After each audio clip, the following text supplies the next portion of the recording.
Hello dear students. तो आज का वीडियो में हम लोग क्लास 9 का ज्योग्राफी देखेंगे, जिसमें हम लोग चैप्टर 1 को कवर कर रहे हैं। ज्योग्राफी का chapter 1 India size and location. हमारा लेक्चर फुल्ली एनसीईआरटी पे बेस्ड होगा। ये पार्ट 2 वीडियो होगा, जिसमें हम लोग जो टॉपिक डिस्कस करेंगे वो है इंडिया एंड वर्ल्ड। ओके, तो आप अगर एनसीईआरटी बुक को अगर पलटेंगे तो वहाँ आपको ये टॉपिक मिल जाएगा। इससे पीछे का जो पार्ट है हमारा कल के पार्ट 1 वीडियो में आ चुका है। नीचे मैंने डिस्क्रिप्शन में प्लेलिस्ट का लिंक डाल दिया, आप वहाँ से देख सकते हैं। अब थोड़ा सा देख लेते हैं वीडियो के लिए। तो आप अगर क्लास 9th के स्टूडेंट हैं, देन ये एक्सक्लूसिव आपके लिए है, क्योंकि इसमें हम लोग लाइन बाय लाइन एनसीईआरटी को कवर करेंगे। साथ में अगर यूपीएससी, स्टेट पीएससी या किसी कॉम्पिटिटिव एग्जाम की आप तैयारी कर रहे हैं तो उसमें भी आपके लिए ये हेल्पफुल होगा, क्योंकि उसमें भी आपको 9th 10th वगैरह की ज्योग्राफी पढ़ना पड़ता है। तो मैं इसमें एनसीईआरटी में जो भी चीज़ें हैं वो सारी लाइन बाय लाइन डिस्कस करूँगा। तो स्टार्ट करते हैं अपना टॉपिक 1 से। तो सबसे पहले इंडिया एंड वर्ल्ड। अब इसमें थोड़ा सा इंडिया का हिस्ट्री हमें समझना पड़ेगा, है ना। सबसे पहले देखिए, India is central location. Okay, India is central location between east and west Asia. तो थोड़ा मैप की ओर चलते हैं हम लोग। अब देखिए, ये जो मैप है हमारे पास, है ना, तो ये ओवरऑल इधर का ये जो पूरा पोर्शन है ये लगभग एशिया का पोर्शन है ना। दिस इज एशिया, है ना। ऑलमोस्ट ये एशिया है। और एक रफली अगर बात करें, है ना, तो देखिए अब यहाँ पे हमने क्या लिखा है, east and central location between east and west Asia. तो अगर देखिए यहाँ पे अगर ये एशिया है तो this is east and this is west. Okay, this is east and this is west. Okay, है ना। तो अब ईस्ट और वेस्ट को अगर आप देखें तो ईस्ट और वेस्ट के बिल्कुल बीचों बीच हमारा इंडिया है। इसलिए बोला गया कि इंडिया जो है हमारा सेंट्रल एशिया की में आता है, क्योंकि ईस्ट और वेस्ट एशिया के बिल्कुल बीचों बीच इंडिया होता है। इस वजह से इंडिया का एक स्ट्रेटेजिक इंपॉर्टेंस, ज्योग्राफिकल लोकेशन के कारण भी इंडिया का एक स्ट्रेटेजिक लोकेशन इंपॉर्टेंस बन जाता है, जो अभी लेक्चर्स के दौरान हम लोग समझेंगे अभी और भी चीज़ें इसमें। उसके बाद it has relation through land routes are much older than maritime contact. अब मैरीटाइम कॉन्टैक्ट का मतलब क्या है, यहाँ पे जल मार्ग यानी वाटर बॉडीज के थ्रू, वाटर बॉडीज जनरली यहाँ पे आपका सी और ओशन की बात किया जा रहा है कि सी रूट से हमारा एंशियंट जो कॉन्टैक्ट है वर्ल्ड के साथ वो एंशियंट में नहीं था। ये अब मैं आपको यहाँ थोड़ा बताता हूँ डिटेल में। चलिए देखिए, यहाँ मैं मैप के माध्यम से आपको समझाने की कोशिश करता हूँ। चलिए इस मैप पे आते हैं। ये सब अभी स्लाइड अभी देखने की जरूरत नहीं है, पूरा मैं आपको एक्सप्लेन करूँ। देखिए अब हमारा इंडिया है। एंशियंट टाइम की जब बात करते हैं तो एंशियंट टाइम का मतलब होता है लगभग 1500 बीसी के आसपास, है ना। 1500 बीसी जब आईवीसी इंडस वैली सिविलाइजेशन था हमारा, काफ़ी प्रोस्परस था। या उसके बाद मौर्यन एम्पायर आया, है ना। महाजनपद मौर्यन एम्पायर आता है ना। उसके बाद post Mauryan empire, Gupta age. तो इन सारे एजेज में जो था हमारा मैक्सिमम ट्रेड के जो हमारा आर्कियोलॉजिकल एविडेंस मिलते हैं हिस्ट्री के, उसमें सारे ट्रेड हमारे लैंड रूट से होते हैं। लैंड रूट मतलब ये सारे रूट्स देखिए, क्योंकि फॉरेन कंट्री यहाँ तक तो अपना पड़ोसी है अफगानिस्तान, उस समय तो इंडिया का ही पार्ट हुआ करता था, है ना सारे। बट इधर की ओर अगर वर्ल्ड मैप देखेंगे तो इधर ईरान वगैरह था। तो जितने भी ट्रेड वगैरह होते थे, मैरीटाइम लैंड कॉन्टैक्ट का मतलब हो गया जितने भी ट्रेड होते थे वो इस रास्ते आते थे, क्योंकि ये सारे आपके लैंड रूट है। एंशियंट टाइम में क्या होता था, आप हजारों साल पहले की बात करेंगे तो उस समय हमारा शिप उतना डेवलप नहीं था, उतना हाईटेक टेक्नोलॉजी वगैरह नहीं थी। इसलिए ये सी जो लोकेशन है, सी और ओशन से, जल मार्ग से हमारा ज़्यादा कांटेक्ट नहीं हो पाता था और ज़्यादा ट्रेड नहीं होता था। तो एंशियंट टाइम्स पे हमारा ये लैंड रूट से ट्रेड होता था। दूसरा, कुछ ट्रेड इधर से होते थे। अभी इधर का एरिया आप देखोगे तो इधर हिमालय रीजन की तरह हिली एरिया है ना, माउंटेन है ये इधर की तरफ, है ना, बहुत सारे माउंटेन है। तो अब माउंटेन जो है, माउंटेन जब होगा आपके सामने इस तरह से माउंटेन्स अगर होंगे तो आप एग्जैक्टली वहाँ से एकदम से निकल नहीं पाएंगे, वहाँ से आप अपनी मर्जी के अकॉर्डिंग आप नहीं जा पाएंगे। जैसे ये है तो ये सारे तो लैंड रूट है, तो आप कहीं से भी आ जा सकते हैं। बट यहाँ पे ये माउंटेन्स अगर इस तरह से माउंटेन्स हैं तो आप यहाँ कहीं से नहीं जा सकते। यहाँ पे कुछ निचला इलाका होता है जिसको पासेज बोलते हैं, माउंटेन पासेज करके एक अभी वर्ड आएगा। तो बिल्कुल लोअर कुछ निचला इलाका होता है जहाँ से आप इजीली माउंटेन को क्रॉस कर सकते हैं। तो इस साइड से भी हमारा ट्रेड वगैरह होता था, ट्रेड है ना, जो व्यापार वगैरह होते थे इधर से होते थे, बाकी इन सब जगहों से नहीं होते थे। इधर आप देखोगे ना तो यहाँ समुद्री रास्ते से हमारा पिछले 500-600 साल से 500-600 ईयर से समुद्री रास्तों से व्यापार होने लगा। जब अंग्रेज वगैरह भारत आए थे तो वो समुद्री रास्ते से ही आए थे, ईस्ट इंडिया कंपनी वगैरह। तो ये इसका इतिहास जो है मैरीटाइम कॉन्टैक्ट का मतलब हुआ कि ये समुद्री रास्ते से जो कॉन्टैक्ट होता है इंडिया की तरफ या इंडिया से, उसे मैरीटाइम कॉन्टैक्ट बोलते हैं। तो ये हमारा रिसेंट है, लास्ट 506 ईयर में डेवलप हुआ है, बट ये बहुत एंशियंट है। तो इस स्लाइड में जो आपको मैंने दिखाया यहाँ पे चलते हैं। यहाँ जो लिखा है, India has relation through land and routes are much older than maritime contact. I hope आपको ये समझ आया, मैरीटाइम कॉन्टैक्ट से भी ज़्यादा पुराना है लैंड रूट से हमारा contact. Various passes across mountains, अब ये पासेज अक्रॉस माउंटेन हमने आपको यहाँ पे बताया ही है ना। यहाँ पे देखिए, यहाँ पे हमने आपको बताया पासेज अक्रॉस माउंटेन का मतलब है ना, ये पहाड़ों के बीच से जो रास्ता निकलता है, निचला इलाका जहाँ से क्रॉस करना आसान हो, उसे बोलते हैं माउंटेन पासेज, है ना। तो अब इधर की ओर आते हैं, तो ये तो हमारा ये रहा है ना, past various passes across have provided passage to ancient travellers. Okay, तो नेक्स्ट स्लाइड में चलते हैं। अब ये तो हमारा वर्ल्ड का है। यहाँ देखिए, अब ये जो आपका मैप एनसीईआरटी में मिल जाएगा, ये मैप किस चीज़ का है? सबसे पहले तो इंडिया का लोकेशन आपको पूरे एशिया वाले कंट्री में है, India on international highway and trade and commerce. ये जितने भी लाइन्स आपको दिख रहे हैं, ये जो भी लाइन्स, ये ट्रेड के लिए देखिए। यहाँ पे हमारा मुंबई में पोर्ट है ना, यहाँ कोलकाता में पोर्ट है जहाँ से ट्रेड होते हैं, चेन्नई में है। तो ये सारे में देखिए वर्ल्ड के साथ, पूरे वर्ल्ड के साथ किस तरह से हमारा वाटर, ये ब्लू लाइन से जो दिख रहा है ये वाटर कॉन्टैक्ट है। यहाँ से फिर तंजानिया से एक रास्ता निकलता है। तो ये सारे आपको रूट्स दिखा रहे हैं कि कैसे पूरे वर्ल्ड से हमारा कंट्री इंडिया कैसे कनेक्टेड है ना, ये सारे देखिए, है ना। तो वर्ल्ड से कनेक्टेड है थ्रू सी, मैरीटाइम है ना, ये सी वाटर बॉडीज से भी है, लैंड रूट से तो कनेक्टेड हमारा है ही। तो ये मैप आपका इस चीज़ का है ना। अब चलते हैं आगे। अब देखिए ओशन रिस्ट्रिक्ट। अब ये ओशन रिस्ट्रिक्ट का मतलब यही है कि एंशिएंट टाइम्स में ये जो ओशंस होते थे वो रिस्ट्रिक्शन पैदा करते थे ट्रेड में, जो मैंने अभी आपको बताया। These routes contribute in the exchange of ideas and commodities since ancient time। अब देखिए इसका मतलब क्या, जैसे सपोज हमारा इंडिया है ना, इस तरह से है ना, इस तरह से हमारा इंडिया है, ठीक है।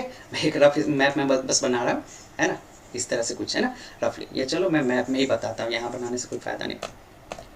अब देखिए होता क्या है बेसिकली, जब भी आप दो लोग मिलते हैं, दो अलग अलग कल्चर के लोग जब आपस में मिलते हैं तो क्या होता है, कुछ आइडियाज़ को एक्सचेंज करते हैं। जैसे सपोज इधर से कोई ट्रेड करने यहाँ आया, यहाँ के लोग यहाँ गए, तो क्या होता है, वहाँ के लोग जब आते हैं तो वहाँ के उनके कल्चर का हमें पता चलता है, कुछ हमसे वो गेन करते हैं। ये ऐसा है कि जैसे मान लो आप किसी नए लोग से मिले, है ना, कोई आपका नया फ्रेंड बनता है जो किसी दूसरे स्टेट से है ना। सपोज आप बिहार से हैं, है ना, और आपका एक फ्रेंड है जो सपोज आपका साउथ की तरफ से है, साउथ का मान लेते हैं तमिलनाडु की तरफ से, तमिल। अब आप बिहार से हैं तो आपको हिंदी और भोजपुरी बोलना आएगा, है ना। अब आप दोनों की बहुत अच्छी फ्रेंडशिप है ना, तो हिंदी बोलना तो आपको आएगा, है ना, इसे हिंदी तो आएगा बट इसे साथ साथ तमिल लैंग्वेज भी बोलना आएगा। तो जब आप इसके साथ कंटिन्यू कांटेक्ट में रहते हैं ना, ऑफिस में, क्लास में या रूममेट्स के तौर पे, है ना, आपका फ्रेंड, तो क्या होता है, टाइम के साथ आपको थोड़ी थोड़ी तमिल बाय डिफ़ॉल्ट आप देखोगे कि उसको चीज़ों का तमिल अपने आप बोलना आ जाता है। ये मैं एक एग्जाम्पल दे रहा हूँ। और धीरे धीरे इस आपके तमिल फ्रेंड को भी हिंदी बोलना आ जाता है। साथ में अब हमारा बिहार का जो फूड है, फेमस फूड लिट्टी चोखा है ना, वो हो सकता है इसने कभी नहीं चखा हो, आपके साथ रहने के कारण ये डेफिनेटली चखेगा। तो इसे आपके लैंग्वेज का भी आइडिया लगा, आपके फूड का भी, क्या आपके रीजन में कौन सा फूड फेमस है। साथ में ये साउथ का है तो ये इडली सांभर भी आपको खिलाएगा कभी, है ना, क्योंकि इसका पसंद होगा तो कभी ना कभी आपके रूम पे ये लेके आएगा और खिलाएगा। तो ओवरऑल हो क्या रहा है, यहाँ पे कल्चरल एक्सचेंज हो रहा है, कल्चरल एक्सचेंज या किसी चीज़ के है ना आइडियाज एक्सचेंज हो रहे हैं, है ना, कुछ चीज़ें आप उससे सीख रहे हो वो उससे। तो एग्जैक्टली वैसे ही जब हमारा इंडिया का वर्ल्ड के साथ पुराने समय से ही कॉन्टैक्ट है ना, हड़प्पा सिविलाइजेशन के दौरान, आईवीसी के दौरान ही बहुत सारे कॉन्टैक्ट्स हैं। तो जब ये इस कॉन्टैक्ट्स के कारण क्या होता है कि कुछ एक्सचेंजेज होते हैं हमारा आपस में। तो एक्सचेंजेज में देखिए जो मेजर एक्सचेंजेज है आपस में वो क्या होता है, मेजर एक्सचेंजेज के रूप में idea of Upanishad, Ramayan, Panchatantra, Indian numerical system. अब न्यूमेरिकल सिस्टम या डेसिमल सिस्टम हमारे इंडिया में डेवलप हुआ, तो ये सारी इपिक्स है ना, ये कुछ स्टोरीज है। तो ये सारे का एक्सचेंजेज होता है आपस में, है ना, क्योंकि जब बाहर के लोग आते हैं तो वो आपसे रामायण उपनिषद जैसी चीज़ों से बहुत सारी चीज़ें सीख के जाते हैं, है ना, ये स्पाइसेज है। अब स्पाइस हमारे इंडिया से इंपोर्ट होता था। देखो आपको लगेगा कि ये ज्योग्राफी में स्पाइस, रामायण, ये नीचे क्लॉथ्स, ये सारी चीज़ें क्यों बता रहे। तो देखिए मैंने आपको क्या बताया कि हम लोग एनसीईआरटी का कवर कर रहे हैं। और जब अपन एनसीईआरटी कवर कर रहे हैं तो हमें एनसीईआरटी टेक्स्ट बुक में लिखे हुए हर एक वर्ड को एक्सप्लेन करना पड़ेगा। तो ये डायरेक्ट हमारा ज्योग्राफी नहीं है, but still NCERT text book के अंदर मेंशन्ड है। तो मेरा काम इसमें है कि एनसीईआरटी के हर एक लाइन में जो भी चीज़ें हैं सबको मैं एक्सप्लेन करूँ। इसलिए आप पढ़ेंगे तो एनसीईआरटी में ये सारे लाइन्स आपको एनसीईआरटी में मिलेंगे, जिसको मैंने बुलेट पॉइंट्स के रूप में एक शॉर्ट नोट्स बनाए। तो देखिए अब रामायण, उपनिषद, पंचतंत्र, इंडियन न्यूमेरिकल सिस्टम, इस तरह की चीज़ें आता है। स्पाइसेज, मुस्लिम, ये मैं बताता हूँ अभी क्या है। Merchandise were taken from India to different country. अब हमारा पास तो बहुत प्रोस्परस रहा है ना। तो इंडिया से ये रामायण हो गया, अब हमारा महाभारत या गीता हो गया। ये स्पाइस के लिए तो इंडिया हमारा मशहूर है ही।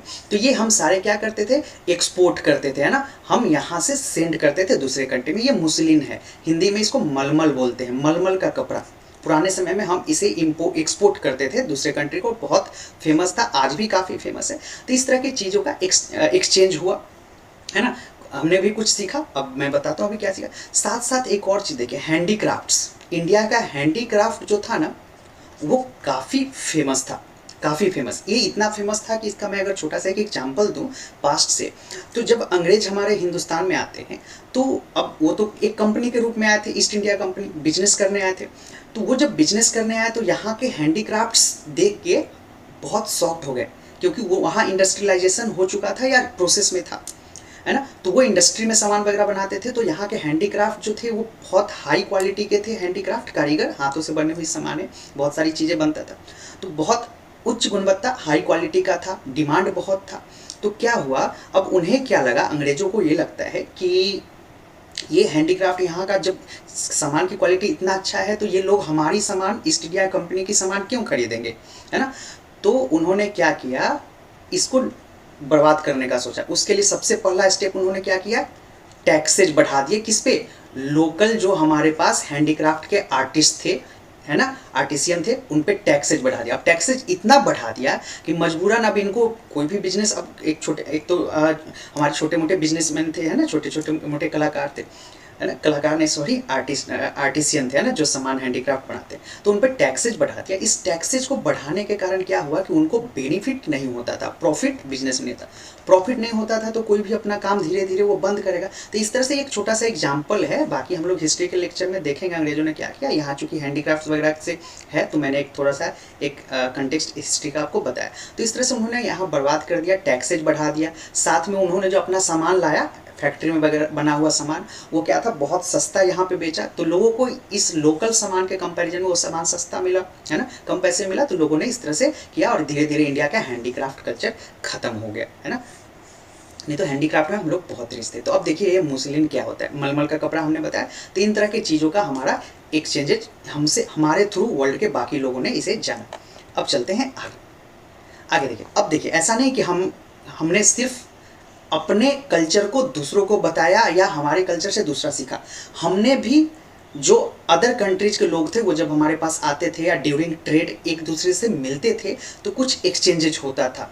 जैसे ये मुगल के दौर में, मुगलों का जब दौर था तो उस समय देखिए कुछ आर्किटेक्चरल स्टाइल, आर्किटेक्चर का मतलब आपको पता है, आर्किटेक्चर का मतलब जो बनता है, ब्रिजेज, बड़ी बड़ी बिल्डिंग्स, इमारतें, भवन, है ना, इस तरह की चीज़ें जो बनती है तो उसमें एक खास डिजाइन होता है, उसे ही आर्किटेक्चरल कहते हैं, आर्किटेक्चरल स्टाइल।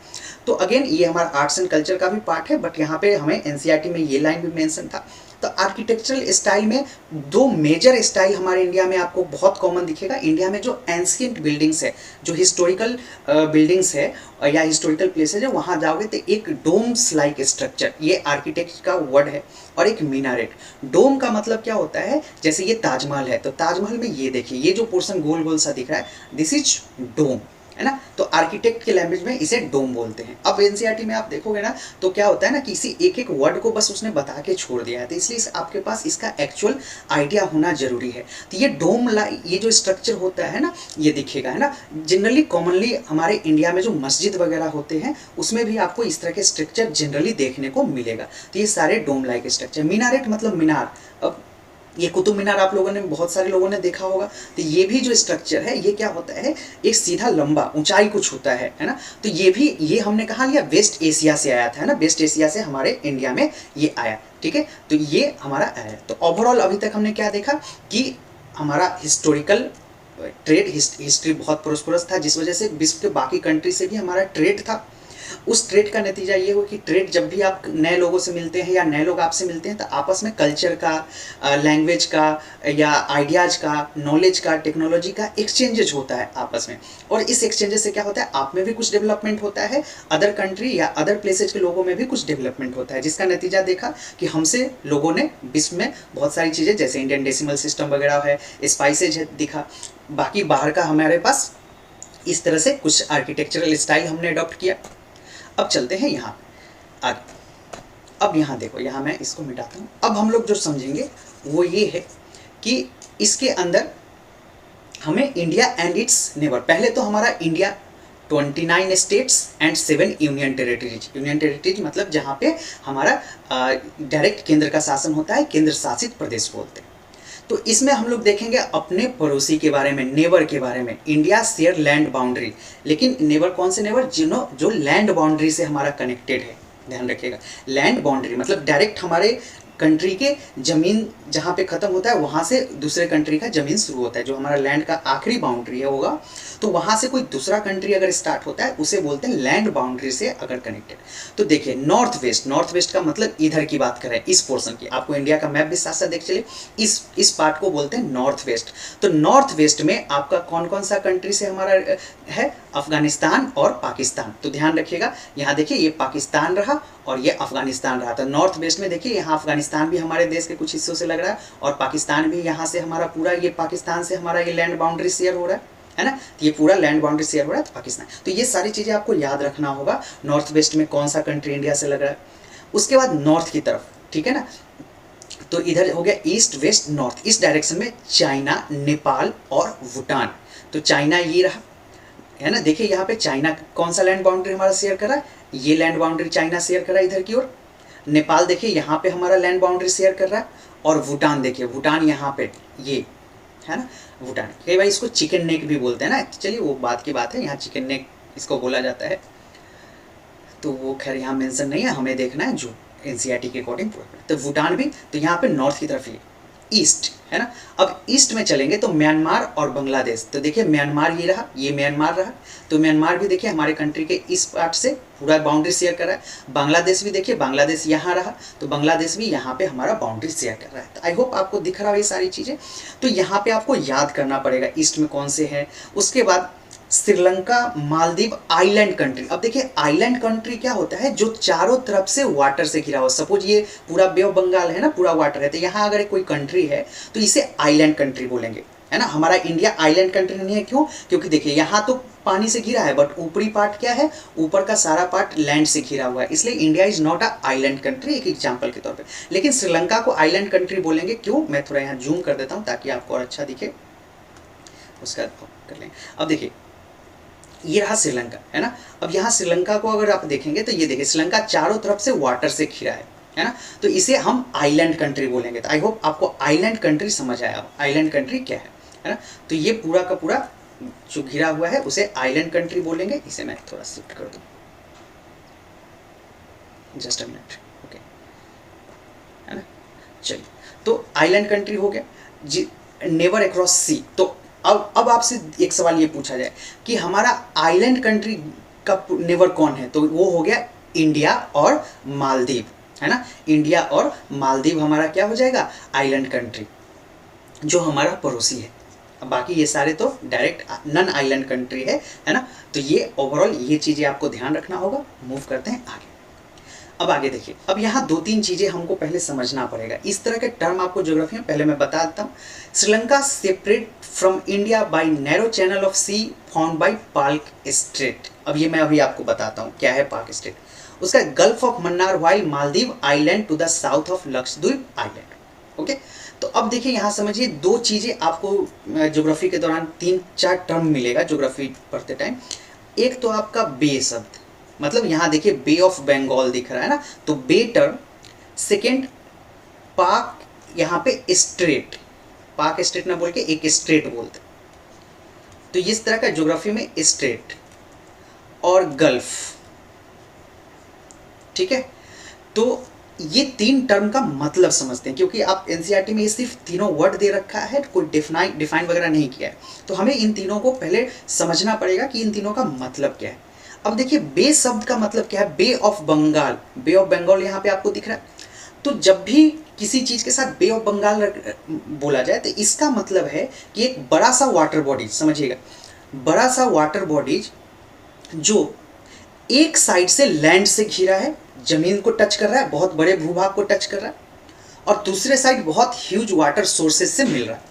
तो जब आप बे ऑफ बंगाल की बात करोगे तो देखो बे ऑफ बंगाल जो है ये पूरा यहाँ इंडिया को टच कर रहा है। तो मैंने आपको क्या बताया कि बहुत ऐसा वाटर बॉडी, ऐसा ह्यूज वाटर बॉडी जो एक साइड से बहुत बड़े लैंड एरिया को टच कर रहा है।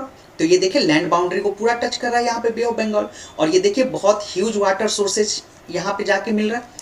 तो इसलिए बे टर्म, अब यहाँ बे ऑफ बंगाल है, अलग कहीं ज्योग्राफी में आप बे शब्द देखोगे तो यहाँ समझिएगा, एक क्या बोला मैंने, एक तो लैंड से और दूसरा वाटर सोर्स से जाके मिले तो उसे बे बोलते हैं। अब स्ट्रेट का क्या मतलब है, स्ट्रेट का मतलब है, यहाँ देखिए पाक स्ट्रेट। अब यहाँ मैं आपको दिखाता हूँ, यहाँ देखिए पाक स्ट्रेट जो है यहाँ पे देखिए, जब आप यहाँ देखोगे ना तो श्रीलंका और इंडिया के बीच ये डायरेक्ट कोई लैंड मास से कनेक्टेड नहीं है, है ना, कोई लैंड से, लैंड एरिया से कनेक्टेड नहीं है। तो यहाँ दो वाटर, ह्यूज वाटर सोर्स के बीच एक नैरो सा रास्ता बनता है ऐसे। यहाँ देखिए, यहाँ पे ये आपको दिख रहा है। तो ये देखिए यहाँ पे बहुत ह्यूज, ये भी ह्यूज वाटर सोर्स और इधर भी ह्यूज वाटर सोर्स, उसके बीच से एक नैरो पास है। कहाँ पे, इंडिया और श्रीलंका के बीच में। आप इस लोकेशन की मैं बात कर रहा हूँ, इस लोकेशन की, इंडिया और सर, तो नीचे तो इंडियन ओशन है, तो ऑलरेडी बहुत ह्यूज वाटर बॉडी है, इधर बे ऑफ बंगाल। तो दो ह्यूज वाटर बॉडी के बीच एक पतला सा रास्ता जो होता है ना, उसे बोलते हैं स्ट्रेट। तो हमारा इंडिया जो है श्रीलंका से किससे कनेक्टेड है, पाक स्ट्रेट से। पाक स्ट्रेट मतलब हमारे इंडिया के तमिलनाडु, है ना, हमारे इंडिया में तमिलनाडु और Jofra, okay, Jofra province Sri Lanka का एक प्रोविंस है जाफरा। तो तमिलनाडु और जाफरा के बीच आपको पाक स्टेट दिख जाएगा समवेयर, मैप में आपको यहाँ कहीं आपको मैप में दिखेगा श्रीलंका के ऊपर। थोड़ा सा आप बड़े करके मैप को एक बार देखिएगा यहाँ पे, ठीक है। तो दिस इज कॉल्ड पाक स्ट्रेट। तो अब देखिए, अब हम लोग गल्फ को समझते हैं, गल्फ क्या है। तो गल्फ और बे जो है ना, इसी का बड़ा सा पार्ट है। जो बे हमने बताया, बे के बारे में क्या बताया कि एक साइड लैंड एरिया होगा या लैंड एरिया या लैंड बाउंड्री, दूसरे साइड वाटर बॉडीज से कनेक्टेड होगा। बट गल्फ ऑफ मन्नार, है ना, gulf of Mannar, again Mannar आपका श्रीलंका का एक पार्ट है। तो गल्फ ऑफ मन्नार में क्या होगा कि एक साइड तो लैंड से होगा कनेक्टेड, है ना, दूसरे साइड वाटर से होगा, बट इसके कंपैरिजन में बहुत ज़्यादा बड़ा वाटर बॉडीज होगा कंपैरिजन टू बे। तो नीचे ऑलरेडी आप देख रहे हैं कि श्रीलंका जो है, यहाँ पे गल्फ ऑफ मन्नार आपको दिख जाएगा नीचे, है ना, नीचे की ओर गल्फ ऑफ मन्नार। तो श्रीलंका से घिरा है एक तरफ, तो श्रीलंका गल्फ ऑफ मन्नार, श्रीलंका के लैंड बाउंड्री का कनेक्शन कहाँ मिल रहा है, श्रीलंका से। और वाटर में कौन, इंडियन ओशन। तो अब तो इंडियन ओशन क्या है हमारा, बे ऑफ बंगाल के कंपैरिजन में काफी बड़ा है ना। तो बे ऑफ बंगाल और गल्फ में यही डिफरेंस है, दोनों एक साइड लैंड से और दूसरे साइड वाटर सोर्सेज से कनेक्टेड होगा। बट गल्फ टर्म जब जुड़ जाता है तो वाटर सोर्स जो होता है बहुत बड़ा होता है, लाइक इंडियन ओशन, ओके। तो ये सारे टर्म्स का मतलब आप ध्यान रखिएगा। तो ये आपका चैप्टर 1 खत्म होता है, ओके। तो इसके बाद हम लोग आगे के चैप्टर हिस्ट्री, इकोनॉमिक्स वगैरह को भी देखेंगे। तो चैनल को सब्सक्राइब जरूर करिएगा। मिलते हैं नेक्स्ट वीडियो में। Thanks for watching, thank you.